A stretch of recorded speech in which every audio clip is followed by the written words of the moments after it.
Hanuman temple దగ్గర ధ్వజస్తంభం నిలబెడితే ఇలా జరుగుతుందని అస్సలు ఎక్స్పెక్ట్ చేయలేము మేము.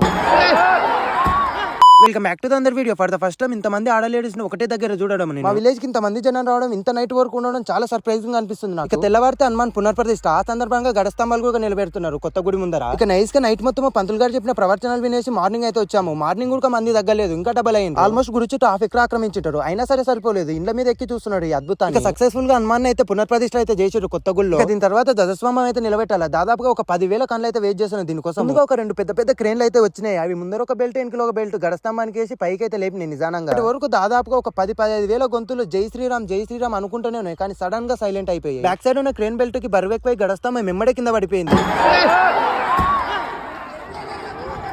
ఇంకా చాలా సేఫ్, కింద అయితే ఎవరికి ఏం కాలేదు. 3 days నుంచి నిష్ఠ నిబంధనతో పూజలు చేస్తే ఇలా జరుగుతాయని ఎవరు ఎక్స్పెక్ట్ చేస్తారు? ఏం కాదు, ఏం జరిగినా అన్ని మన మంచి కోసమే. తప్పకుండా ఇంకో గడస్తంభం వస్తుంది, సక్సెస్ఫుల్ గా నిలబెడతాం. ఆ వీడియోని కూడా నేను తీసి తప్పకుండా అప్లోడ్ చేస్తాను. ఈ వీడియోకి లైక్ చేసి జై శ్రీరామ్ అని కామెంట్ చేయండి. ఉంటా మరి, లవ్ యూ, బాయ్.